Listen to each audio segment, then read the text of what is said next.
இந்த தருணம் அந்த தருணம்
கரேஜ் தான் எல்லாத்துக்குமே ஒரு பேஸ்.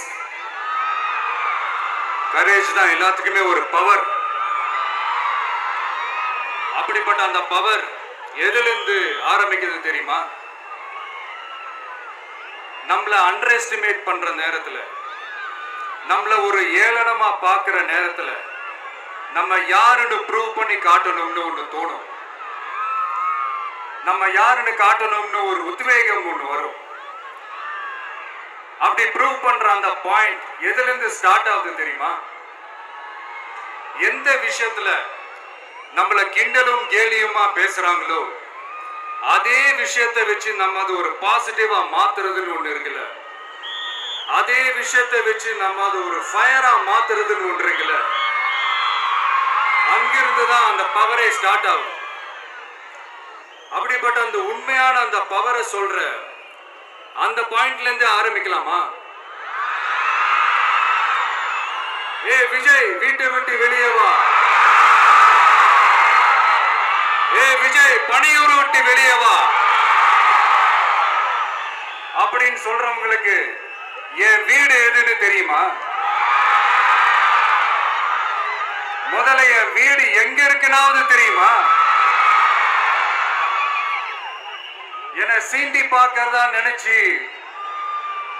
கிண்டலும் கேலியுமா பேசுறவங்களுக்கு நான் சொல்றேன், இந்த தமிழ்நாடு தமிழ்நாடுன்னு சொல்றாங்களே அது மத்தவங்களுக்கு வேணா ஸ்டேட்டா இருக்கலாம், ஆனா என்ன பொறுத்த வரைக்கும் என் தாய் நாடான தமிழ்நாடு தான் என் வீடு.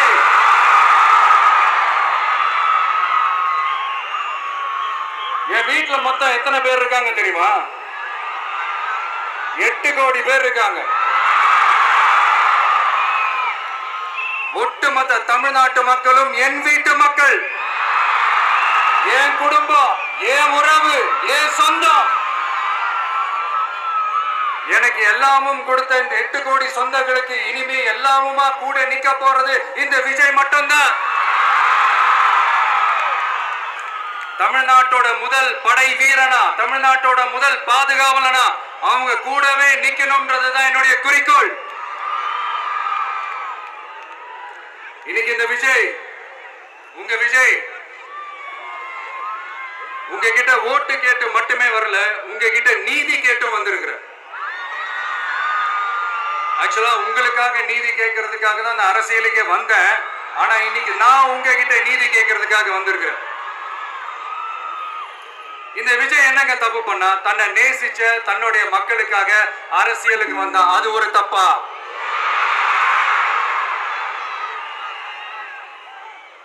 எல்லாத்தையும் ஒதுக்கி தள்ளிட்டு மக்களுக்காக மட்டுமே வந்த அது ஒரு தப்பா?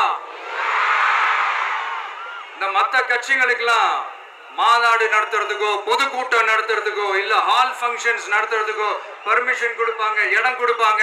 ஆனா நமக்கு மட்டும் இடம் கொடுக்க மாட்டாங்க, கொடுக்கவும் விட மாட்டாங்க. இது என்னங்க நியாயம்? நான் போய் மக்களை சந்திக்கிறதுக்கோ இல்ல மக்கள் வந்து என்ன சந்திக்கிறதுக்கோ ஒரு உரிய இடமோ இல்ல உரிய பாதுகாப்போ மத்த கட்சிகளுக்கு எல்லாம் கொடுப்பாங்க. ஆனா எனக்கு கொடுக்க மாட்டாங்க, கொடுக்கவும் விட மாட்டாங்க. இது என்னங்க நியாயம்? இந்த SOPs சொல்லுவாங்க, அதனுடைய ஃபுல் ஃபார்ம் வந்து ஸ்டாண்டர்ட் ஆபரேட்டிங் ப்ரொசீஜர். ஆனா எனக்கு மட்டும் அது ஸ்டாலின் சார் ஆபரேட்டிங் ப்ரொசீஜர். இது என்னங்க நியாயம்? இந்த விஜய் உண்மையானவன்றது உங்க எல்லாருக்குமே தெரியும். நமக்கு எதிரா சதி செய்யறது யாரு, நமக்கு எதிரா சூழ்ச்சி செய்யறது யாரு, நமக்கு எதிரா பழி போடுறது யாரு, யாரெல்லாம் ஒன்னா சேர்ந்து இதெல்லாம் செய்யறாங்கன்றது உங்க எல்லாருக்குமே நல்லா தெரியும். அதனால என்னோட சொந்தங்களாகிய உங்ககிட்ட வந்து நான் நீதி கேட்காம வேற யாருக்கிட்ட தான் போய் கேட்பேன்?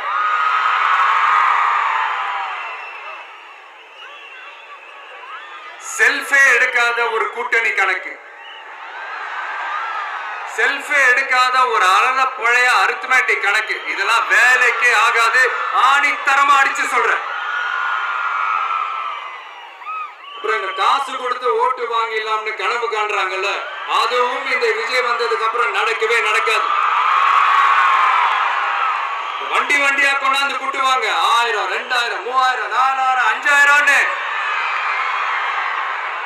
சாமி மேல சத்தியெல்லாம் வாங்குவாங்க. அப்படிதான் இத்தனை வருஷமா உங்களை ஏமாத்தி இருக்கிறாங்க.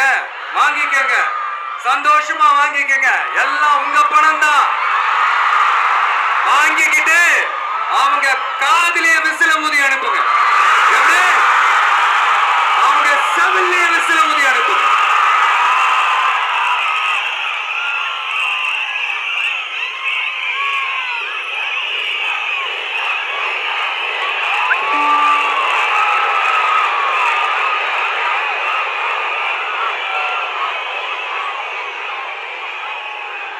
அடுத்து நம்மளுடைய ஜென்சி அடுத்த இளம் தலைமுறையினருக்கும் நான் சொல்லணும்னு நினைக்கிறேன். இந்த பணத்தை கொடுத்து ஏமாத்தி ஓட்டு வாங்குற அந்த கலாச்சாரம் ஒழியணும். பணத்தை கொடுத்து ஏமாத்தினா ஏமாறுவீங்க. உங்களை தான் கேட்கிறேன், பணத்தை கொடுத்து ஏமாத்தினா ஏமாறுவீங்க? எல்லாரும் கொஞ்சம் கையப்படி வைங்களேன் எனக்காக. நான் சொல்றத கொஞ்சம் ரிப்பீட் பண்ணுங்க. எங்க ஓட்டு எங்க உரிமை. எங்களை யாரும் விலைக்கு வாங்க முடியாது. எங்கள் ஓட்டு விசில் சின்னத்துக்கு தான். வேற யாரையும் நம்பி ஏமாற மாட்டோம். தேங்க்யூ. கேட்டுச்சா சார்? இனிமே நீங்க கொள்ளையடிச்சு வச்சிருக்கிற பணம் எல்லாம் வேஸ்டா போகுது, குப்பையில தான் தூக்கி போடணும். உங்களுடைய இந்த ஊழல் ஆட்சியும் மக்கள் குப்பையில தான் தூக்கி போட போறாங்க. அடுத்து ஒவ்வொரு வீட்டில் இருக்கிற என்னுடைய குட்டி நண்பா நண்பீஸுக்கும் சொல்லணும்னு நினைக்கிறேன். வீட்டுல டிவியில உட்கார்ந்து இந்த பிரச்சார மீட்டிங் எல்லாம் பார்த்துட்டு இருப்பீங்க. உங்களையும் உங்களுடைய ஃபியூச்சரையும் மைண்ட்ல வச்சுக்கிட்டு தான் நாம அரசியலுக்கே வந்திருக்கிறோம். அதனால எனக்காக நீங்க ஒண்ணு செய்யணும். தொடர்ந்து செஞ்சுக்கிட்டு தான் இருக்கிறீங்க. நான் நிறைய கியூட்டான வீடியோஸ்லாம் நான் பார்க்கிறேன். லைக் உங்க அம்மா அப்பா கிட்ட மைக்க நீட்டி யாருக்கு ஓட்டு போடுவீங்கன்னு கேட்டா பின்னாடி இருந்த அந்த பையன், அம்மா விஜய்னு சொல்லுவா, அப்பா விஜய்னு சொல்லுப்பா அப்படின்னு நிறைய அந்த கியூட்டான வீடியோஸ்லாம் பார்க்கிறேன். அதை தொடர்ந்து தயவு செஞ்சு அதை தொடர்ந்து கண்டினியூ பண்ணுங்க. உங்க வீட்டுல இருக்கிற உங்களுடைய அப்பா அம்மா தாத்தா பாட்டி பெரியப்பா பெரியப்பா சித்தி சித்தப்பா அத்தை மாமா ஓட்டு போடுற வயசுல இருக்கிற அண்ணன் அக்கா எல்லாரையும் விசில் சின்னத்துக்கு ஓட்டு போட சொல்லுங்க. விசில் சின்னத்துக்கு ஓட்டு போட வைங்க.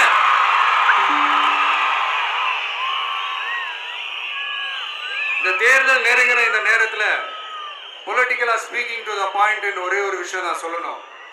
நாங்க அரசியலுக்கு வந்தது எந்த கட்சியும் ஒழிக்கிறதுக்கோ அழிக்கிறதுக்காகலாம் நாம அரசியலுக்கு வரல. யார் மேலேயும் தனிப்பட்ட ஒரு வன்மமோ இல்ல தனிப்பட்ட கோபமோ அப்படிலாம் யார் மேலேயும் கிடையாது. இந்த மத்தவங்க மாதிரி இந்த வெறுப்பு அரசியல் பண்றதுக்காகலாம் நாம அரசியலுக்கு வரல.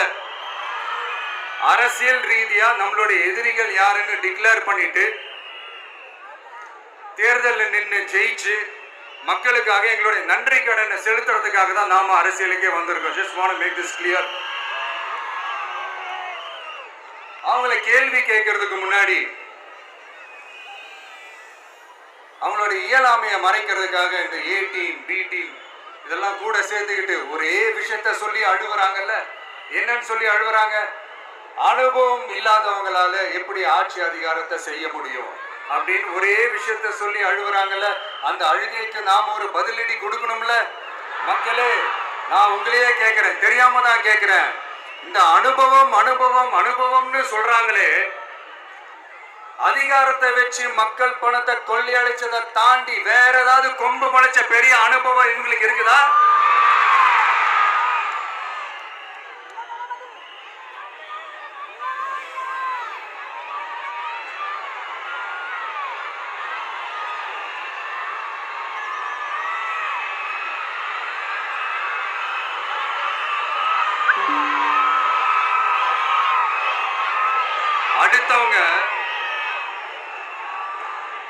அடுத்தவங்க ஆரம்பிச்ச அரசியல் கட்சியில அடுத்தவங்களுடைய அட்ரஸ்ல அரசியல்வாதிகளா இருந்துட்டு இருக்கிற இவங்க எல்லாருக்கும் ஒரு சவால்.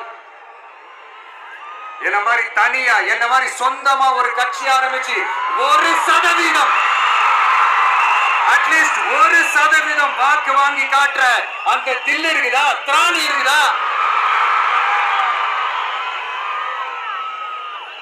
30 வருஷமா மக்கள் இயக்கமா இருந்து இன்னைக்கு மிகப்பெரிய ஒரு அரசியல் கட்சியா வளர்ந்து இந்த கூட்டணி கட்சிகள் மட்டுமே நம்பி இருக்கிற 75 வருஷ கட்சி 50 வருஷ கட்சின்னு இன்னைக்கு ஆட்சி அதிகாரத்துல இருந்துட்டு இருக்கிற இவங்க எல்லாரையும் மீறி இன்னைக்கு களத்துல தனியா நின்னு இந்த 2 வருஷத்துல முதன்மை சக்தியா வளர்ந்து 30% தாண்டி இன்னைக்கு மக்கள் ஆதரவை பெற்றிருக்கிற நமக்கு அனுபவம் இல்லையா? உங்களுடைய அனுபவம் என்னன்னு சொல்லட்டுமா? கட்சி ஆரம்பிச்ச அண்ணாவை மறந்தது, கட்சி ஆரம்பிச்ச எம்ஜிஆர் அவர்களை மறந்தது, கட்சியை வளர்த்த ஜெயலலிதா மேடம் அவங்களை மறந்தது. இவங்க எல்லாரும் சொன்ன விஷயங்கள், பேசின விஷயங்கள், எதையெல்லாம் ஃபாலோ பண்ணணும்னு சொன்ன விஷயங்கள் எல்லாத்தையும் மறந்தது. இவங்களுக்கு நமக்கு அனுபவம் இல்லையா? நமக்கு அனுபவம் இல்லதா? கொள்ளை அடிக்கிறதுல எங்களுக்கு அனுபவம் இல்லதா? அதெல்லாம் எங்களுக்கு சுட்டு போட்டாலும் வராது. இந்த கொள்கையை பேருக்கு மட்டும் வச்சுக்கிட்டு நேரடியா சரண்டர் ஆகிறது, மறைமுகமா சரண்டர் ஆகிறது, இந்த மாதிரி அனுபவம் நமக்கு இல்லதா? அதுவும் நமக்கு சுட்டு போட்டாலும் வராது. மக்களை நேசிக்கிற நல்ல குணம் இருந்தா போதும்யா. நல்ல சூப்பரான ஒரு நல்லாட்சி கொடுக்கலாம். நல்லாட்சி கொடுக்கிறதுக்கு மெத்த படிச்ச மேதாவிகளா இருக்கணும்ல ஒன்னும் அவசியம் இல்ல. காமராஜர் அவர்கள் மாதிரியோ எம்ஜிஆர் அவர்கள் மாதிரியோ மக்கள் சக்தியின் துணையால, மக்கள் மேல அக்கறையா இருக்கக்கூடிய நல்ல அதிகாரிகளின் துணையால சூப்பரான ஒரு நல்லாட்சி என்னால கொடுக்க முடியும், செஞ்சு காட்டுறேன்.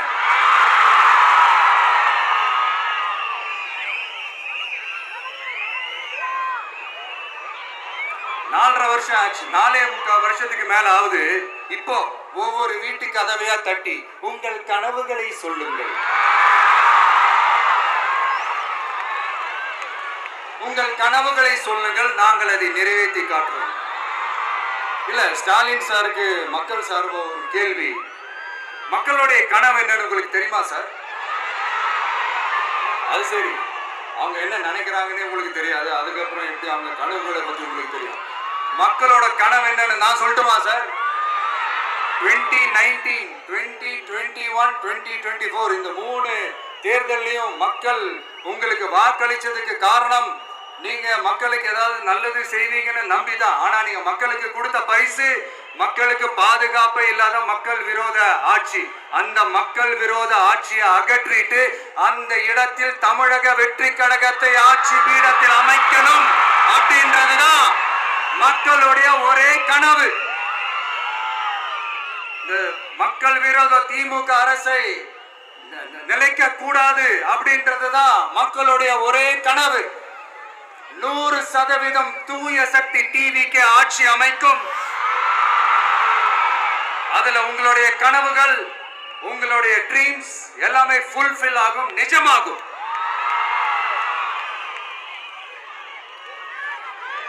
தமிழ்நாடு எப்பவுமே டெல்லிக்கு அவுட் ஆஃப் கண்ட்ரோல் அப்படின்ட்டு ஸ்டாலின் சார் அடிக்கடி சொல்லுவாங்க. ஸ்டாலின் சார் எது எதுலாம் அவுட் ஆஃப் கண்ட்ரோல் இப்ப நான் கொஞ்சம் சொல்லட்டுமா? முதல்ல சட்டம் ஒழுங்கெல்லாம் அவுட் ஆஃப் கண்ட்ரோல், பெண்கள் பாதுகாப்புல அவுட் ஆஃப் கண்ட்ரோல், இளைஞர்கள் வேலை வாய்ப்புல அவுட் ஆஃப் கண்ட்ரோல். மொத்தத்தில் அவரோட ஆட்சியே ஒரு அவுட் ஆஃப் கண்ட்ரோல். இந்த வருஷம் பிகினிங்ல சட்டசபையில பேசும்போது சொல்றாங்க, மக்கள் எல்லாரும் ரொம்ப மகிழ்ச்சியா இருக்கிறாங்க, அதனால நானும் ரொம்ப மகிழ்ச்சியா இருக்கிறேன் அப்படின்னு. மக்கள் சந்தோஷமா இருக்கிறத பார்க்கறது கூட ஒரு சந்தோஷம் தான் சார், அது யாரும் இல்லைன்னு சொல்லல. அப்படி உண்மையிலேயே மக்கள் உண்மையிலேயே சந்தோஷமா இருக்கிறாங்க அப்படின்னா ஏன் சார் விவசாயிகள் போராட்டம் நடக்குது? ஏன் சார் மீனவர்கள் போராட்டம் நடக்குது? ஏன் தொழிலாளர்கள் போராட்டம் நடக்குது? தூய்மை பணியாளர்கள் போராட்டம் ஏன் நடக்குது? அங்கன்வாடி ஊழியர்கள் போராட்டம், செவிலியர்கள் போராட்டம், மருத்துவர்கள் போராட்டம், மாற்றுத்திறனாளிகள் போராட்டம், அரசு ஊழியர்கள் போராட்டம், ஆசிரியர்கள் போராட்டம், இடைநிலை ஆசிரியர்கள் போராட்டம், பகுதி நேர ஆசிரியர்கள் போராட்டம். இதெல்லாம் உங்க ஆட்சியில மக்கள் மகிழ்ச்சியா இருக்காங்கன்றதுக்காக நடக்கிற போராட்டமா சார்? எனக்கு தெரிஞ்சு மக்கள் சந்தோஷமா இருக்கிறாங்கன்னா பொங்கல் வச்சு கொண்டாடுவாங்கன்னு கேள்விப்பட்டிருக்கேன். உங்க ஆட்சியில தான் போராட்டம் நடத்தி அவங்களுடைய மகிழ்ச்சியை வெளிப்படுத்துறாங்கன்னு நினைக்கிறேன். இன்னும் தீரவே தீராத பிரச்சனைகள்னா இருக்கிற இடம் பிரச்சனை, பார்க்கிற வேலை பிரச்சனை, பண்ற தொழில் பிரச்சனை, விலைவாசி பிரச்சனை, தண்ணி பிரச்சனை, பஸ் வசதி இல்லைன்ற பிரச்சனை, ரோடு சரி இல்லைன்ற பிரச்சனை, ஆஸ்பத்திரி சரியா இல்லைன்ற பிரச்சனை. இப்படி எல்லாம் ஒரு அடிப்படை விஷயங்களே பிரச்சனையா இருந்தா அப்போ ஆளுங்கட்சின்னு ஒண்ணு எதுக்குதான் இருக்கிறாங்க அப்படின்னு தானே மனசுல தோணும் மக்களுக்கு. ஆட்சிக்கு வர்றதுக்கு முன்னாடிதான் பொய் பொய்யா அடிச்சு விட்டீங்க, இப்ப ஆட்சியை விட்டு போகும்போது கூட பொய் பொய்யா பேசுறீங்களே சார், என்ன சார் இது? மாத்தி மாத்தி பேசுறதுல நீங்க வேற லெவல் தான் சார். ஆட்சிக்கு வந்த அடுத்த வருஷமே 2022ல 70% வாக்குறுதிகளை நிறைவேற்றிட்டோம்னு சொன்னாங்க. அப்புறம் போன வருஷம் 90% வாக்குறுதிகளை நிறைவேற்றிட்டோம்னு சொன்னாங்க. அப்புறம் இந்த வருஷம் 505 வாக்குறுதிகளை 404 வாக்குறுதிகளை நிறைவேற்றிட்டோம், கிட்டத்தட்ட ஒரு 80% வாக்குறுதிகளை நிறைவேற்றிட்டோம்னு சொன்னாங்க. முதல்ல 70, அப்புறம் 90, அப்புறம் 80. இன்னும் தேர்தல் நெருங்க அது 60, 50, 40, 30, 20ல போய் நிற்கும்னு நினைக்கிறேன். அதையும் அவரே அறிவிப்பாரோ என்னமோ எனக்கு தெரியல. முதல்வர் ஸ்டைல்லையே சொல்லணும்னா, பொய்யிலேயே பிறந்து பொய்யிலேயே வளர்ந்த புலவர் பெருமானே, கொஞ்சம் அத திருத்தி சொல்றேன், புலுகர் பெருமானே. அது இன்னும் பொருத்தமா இருக்கு. அவருடைய அண்ட புழுகு, ஆகாச புழுகு என்ன தெரியுமா? பெண்களுக்கு பாதுகாப்பு தமிழ்நாட்டுல எங்க போனாலும் கொட்டி கிடக்குதான். அப்படி அது உண்மைனா அண்ணா யூனிவர்சிட்டி அந்த பொண்ணுக்கு ஏன் சார் அப்படி ஒரு கொடுமை நடந்துச்சு? கோவை கல்லூரி பெண்ணுக்கு ஏன் சார் அப்படி ஒரு கொடுமை நடந்துச்சு? பெண் குழந்தைகள் பாதிக்கப்படுறதா கிட்டத்தட்ட 1000க்கும் மேலான போக்சோ கேசுகள் ஏன் சார் பதிவானுச்சு? போதைப் பொருள் கலாச்சாரம் கண்ட்ரோலே இல்லாம அது பாட்டுக்கு தாறுமாற எங்கேயோ போய்கிட்டு இருக்கு. வயலன்ஸ் எல்லாம் தலைவிரிச்சு ஆடுது. அதுக்கு ஒரு ரீசெண்ட் எக்ஸாம்பிள், அந்த ரயில்வே ஸ்டேஷன்ல அந்த சிறுவர்கள் எல்லாரும் சேர்ந்து செஞ்ச அந்த சம்பவம். சட்டம் ஒழுங்கு சரியா இருந்தா ஏன் சார் இப்படி எல்லாம் நடக்குது? சட்டம் ஒழுங்கு சரியா இருக்கணும்னா முதல்ல தமிழ்நாட்டுக்கு ஒரு டிஜிபி வேணும் சார். எங்க சார் போனார் அவரு? எங்க அவரு? சும்மா இந்த ஆக்டிங் ஆபீசரை வச்சுக்கிட்டு அரசாங்கத்தை நடத்துனீங்கன்னா இப்படிதான் சட்டம் ஒழுங்கு சந்தி சிரிக்கும். முதல்ல தமிழ்நாட்டுக்கு ஒரு டிஜிபியை போடுங்க சார். அதுக்கப்புறமாச்சும் சட்டம் ஒழுங்கு சரியாகுதான்னு பார்ப்போம். சரிப்பா, கேள்வியா கேட்கறிய, நீ வந்தா என்ன செய்வ அதானே கேட்கறீங்க. கரெக்ட், கேட்கணும். மக்களோட அடிப்படை தேவைகளை தீர்க்கிறது தான் நம்மளுடைய ஃபர்ஸ்ட் வேலையே.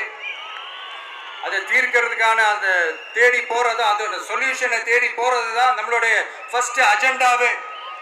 கொஞ்சம் வெயிட் பண்ணுங்க, தேர்தல் அறிக்கை ரெடி ஆயிட்டு இருக்கு. தெளிவான ஒரு தேர்தல் அறிக்கையாவது வரும்.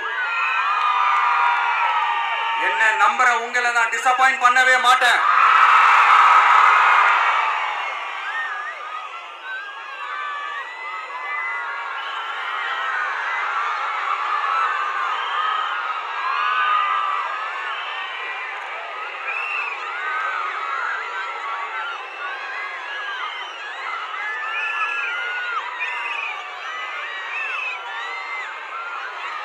இந்த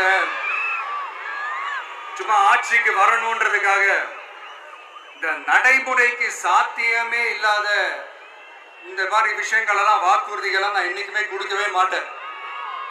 அதே மாதிரி ஆட்சிக்கு வந்ததுக்கு அப்புறம் கூட அவங்க அது தரல, இவங்க இது தரல அப்படின்லாம் பம்மிக்கிட்டு இல்லாம உங்களுக்காக எந்த எக்ஸ்ட்ரீமுக்கும் போய் நான் போராடவும் தயாரா இருக்கிறேன்.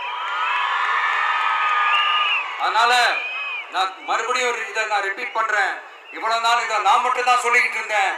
இப்ப களமே சொல்லுது, ரெண்டு பேருக்கு நடுவுல தான் போட்டியே.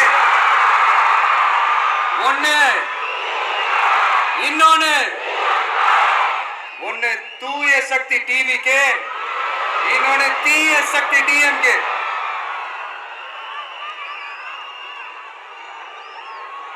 இப்ப நம்ம இந்த எலெக்ஷன் விஷயத்துக்கு வருவோம். விஜய் என்னப்பா இவரை மட்டும் தான் எதிர்க்கிறாரு, இவங்களை எதிர்க்க மாட்டேன்றாரு, அவங்கள பத்தி எதுவுமே சொல்ல மாட்டேங்கிறாரு. இல்ல நான் கேட்கிறேன், இது யாருக்கான எலெக்ஷன்? தமிழ்நாடு சட்டசபைக்கான ஒரு தேர்தல். இப்ப இங்க யார் ஆட்சியில் இருக்கிறான்? யாரு பொய்யா வாக்குறுதிகளை கொடுத்து மக்களை ஏமாத்துறது? யாரு மக்கள் விரோத ஆட்சியை நடத்துறது? அப்ப இங்க யாரை அகற்றணும்? இந்த மக்கள் விரோத திமுக அரசை அகற்றணும்னா நம்ம யாரை எதிர்க்கணும்? எதுக்கு தேவையில்லாம பல முறை மக்கள் ஆல்ரெடி டிலீட் பண்ணவங்களை எதுக்கு?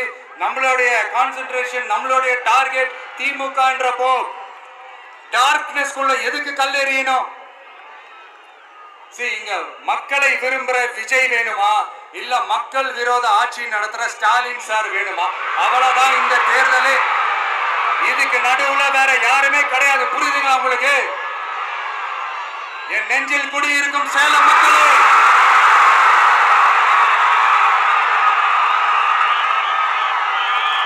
one last simple question. Vijay நம்புறீங்களா, ஸ்டாலின் சார நம்புறீங்களா?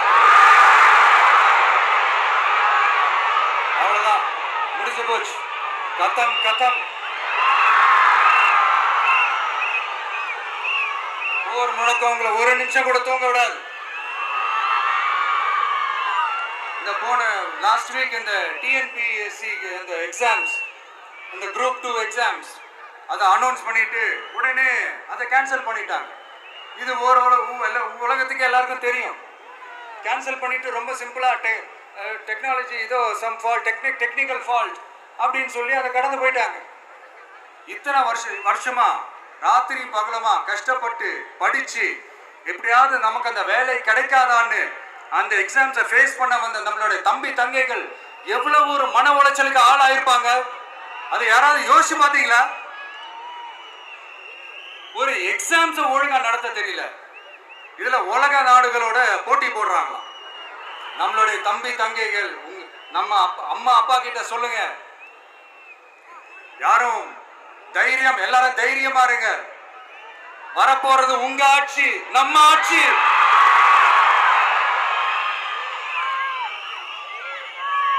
அதனால இந்த மாதிரிலாம் எதுவும் நடக்காம சமூக நீதிக்கான ஒரு நல்ல ஆட்சியை அமைப்போம். இளைஞர்களின் வேலை வாய்ப்புகளை மனசுல வச்சுக்கிட்டு டிரான்ஸ்பரண்டா அதுக்கான ஒரு தீர்வை காணுவோம். நான் விக்கிரவாண்டி மாநாட்டில் பேசும்போது ஒரு பொலிட்டிக்கல் பாம் ஒன்று சொன்னேன், ஞாபகம் இருக்கா? ஆட்சியிலையும் பங்கு அதிகாரத்திலையும் பங்குன்னு ஒன்று சொன்னேன். இப்போ அந்த பொலிட்டிக்கல் பாம் எல்லா கூட்டணியிலையும் வெடிச்சுக்கிட்டு இருக்கு, தாறுமாற வெடிச்சுக்கிட்டு இருக்கு. ஸ்டாலின் சார்லாம் பதறாரு, ஆட்சி அதிகாரத்துல பங்கெல்லாம் தமிழ்நாட்டில் ஒத்து வராது அப்படின்னு சொல்றாரு. அவங்கள பொறுத்த வரைக்கும் ஜெயிக்கிறதுக்காக மட்டும்தான் கூட்டணி, மற்ற எல்லாத்துக்குமே அவங்க தனி அணி, அவங்க மட்டுமே ஒரே அணி. வெல்வோம் ஒன்றாக, ஆனா வரும் வெல்த்தெல்லாம் பார்ப்போம் தனியாக. அந்த வெல்வோம் ஒன்றாக என்றது இதுதான் சீக்கிரட்டு. புரிய வேண்டியவங்களுக்கு நல்லா புரியும் நினைக்கிறேன். உங்களோட நான் இருக்கேன், நம்மளோட நம்ம மக்கள் இருக்காங்க. இதுக்கு மேல என்ன வேணும்? கான்பிடென்டா இருங்க, நல்லதே நடக்கும், வெற்றி நிச்சயம். மீண்டும் சந்திக்கும் வரை நன்றி, வணக்கம்.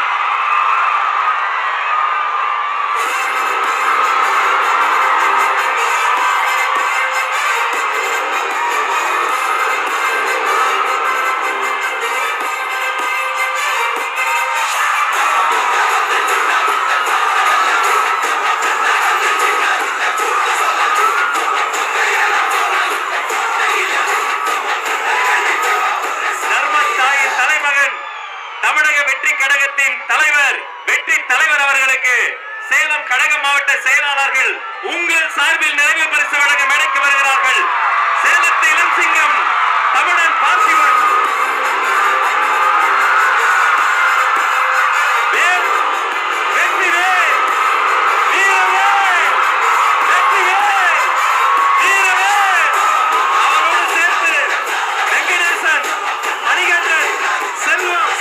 செந்தில்குமார், மோகன், கேசவன் அத்தனை பேரும் சேர்த்து வெற்றி தலைவருக்கு வெற்றி வேலை பரிசளிக்கிறோம்.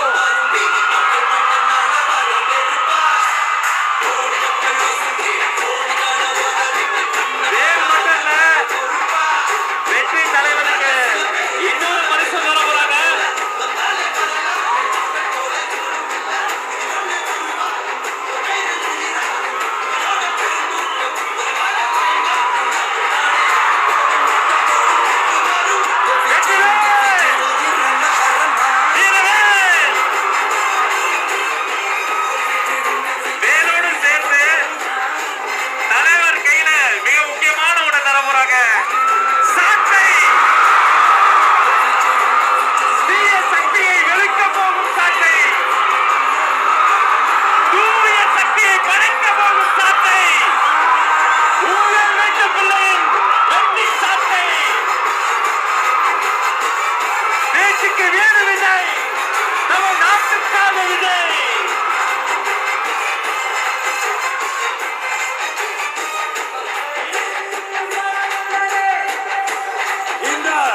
தமிழ்நாட்டு மக்களையும் என் கழக தலைவரையும் காப்பாற்றுவதற்காக இந்த வீரமே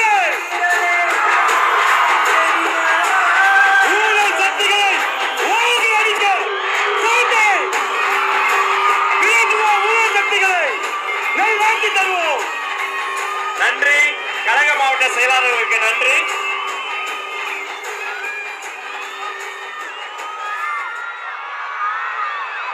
மாவட்ட செயலாளர்களுக்கு நன்றி. தமிழக வெற்றி கழகத்தின் கொள்கை பொதுச் செயலாளர் டாக்டர் KG அருண்ராஜ் IRS அவர்கள் மாங்கனி மாநகரில் வெற்றி செங்கோலை பரிசாக தருகிறார்.